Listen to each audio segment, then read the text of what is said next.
Paul యంగ్చో అని ఒక దైవజనుడు ఉంటాడు. దక్షిణ కొరియాలో 15 లక్షల మంది అయిన సంఘం, 15 లక్షల మంది. సండే ఉదయం 5 గంటలకు ఆరాధన స్టార్ట్ అయితే రాత్రి 10 గంటల దాకా ఆరాధనలు జరుగుతూనే ఉంటాయి కంటిన్యూగా. వచ్చేటోళ్ళు వస్తూనే ఉంటారు, పోయేటోళ్ళు పోతూనే ఉంటారు. ఒక బ్యాచ్లుగా రోజుకి కొన్ని ఆరాధనలు అక్కడ. మరి 10 లక్షలు 15 లక్షల మంది అంటే మాటల. దక్షిణ కొరియాలో అతిపెద్ద సంఘం. దక్షిణ కొరియాలో కాదు, ఇప్పుడు ప్రపంచంలోనే అద్భుతమైన పెద్ద సంఘం పాల్ యంగ్చో గారిది. హల్లెలూయా. అంత అద్భుతమైన సంఘాన్ని ఆయన ఎలా కట్టగలిగాడు? ఆయన ఎలా దేవుని దగ్గరకు వచ్చారు? అంత సేవ చేసినటువంటి అద్భుతమైన సేవ చేసే వ్యక్తి అసలు ప్రభువుని ఎలా తెలుసుకున్నాడు? ప్రభువు తెలియదు ఆయనకు. ఒకప్పుడు ఆయనకి ఎలా తెలుసుకున్నాడంటే, ఆయన బలహీనుడై రోగముతో బలహీనతతో మంచం మీద పరుండుకున్నప్పుడు ఆయన ఇంట్లో పనిచేసి ఒక పాప ఊడుస్తూ ఆ గదిని క్లీన్ చేయడానికి వచ్చిందట. దగ్గుతూ క్షయవ్యాధితో బాధపడుతూ ఊరికి దగ్గుతూ బ్లడ్ కక్కుతూ చనిపోయేలా ఉన్నాడట. రూమ్ను క్లీన్ చేయడానికి ఆ పాపను పెట్టారట. అక్కడ క్లీన్ చేయడానికి పాపను పెడితే వచ్చి పాప క్లీన్ చేసి ఒక 2, 3, 4, 5 సార్లు చూసి, అంకుల్ బలహీనంగా ఉన్నారు, చనిపోయేలా ఉన్నారు, నేను ఒక మాట చెబుతాను వింటారా అన్నదట.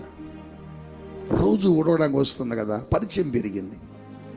మొదటగానే కలవగానే అడగలేదు అమ్మాయి, చెప్పు బిడ్డ మీరు చనిపోయేలా ఉన్నారు కదా, ఒక్కసారి ఇదిగో ఈ పత్రిక చదవండి అంకుల్ అని ఇచ్చిందట.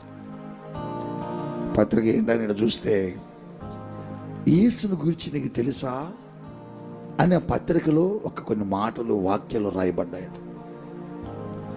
ఆ మాటలు అతను ఆకర్షించాయి, అతను కదిలించాయి. అతనికి అనిపించిందట, ఈ యేసు నా జీవితంలోకి వస్తే నా జీవితం ఖచ్చితంగా మరణం నుంచి తప్పించబడతాను అనుకున్నాడట. అనుకుని మనస్సులో ప్రార్థన చేసుకున్నాడట. ప్రార్థన ఎలా చేయాలో తెలియదు, అప్పటికి రక్షణ లేదు కదా. మోకరించి ప్రార్థన చేసుకున్నాడట, ప్రభువా నన్ను స్వస్థపరిస్తే, నేను బ్రతికితే నీకోసం నేను పనిచేస్తాను. ఆ రాత్రి దగ్గుతూ పడుకున్న వ్యక్తి దగ్గు ఆగిపోయిందట. ఆశ్చర్యం, దేవుడు నన్ను ముట్టుకున్నాడు.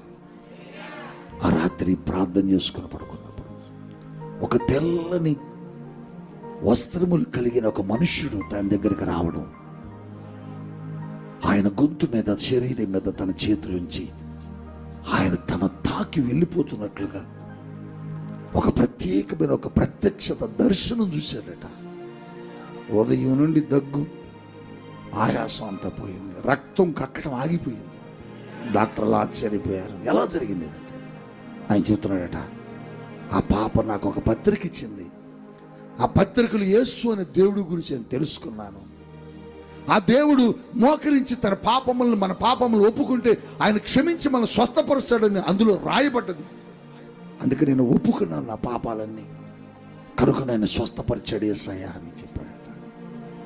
అలా ఒక చిన్న పాప ఇచ్చిన పత్రిక ద్వారా ఒక దైవజనుడు, ఆ దైవజనుడి వాళ్ళ 15 లక్షల మంది సంఘాన్ని దక్షిణ కొరియాలో నడిపిస్తున్నాడండి. కారణం ఏంటంటే, ఒక్క చిన్న పాప అంత గొప్ప పరిచారకుని సేవకుని దేవుడికి అప్పగించింది. మరి నువ్వు కూడా అనేకుల్ని దేవుని దగ్గరికి తీసుకురావాలి. దేవుని స్తోత్రం చెప్పండి.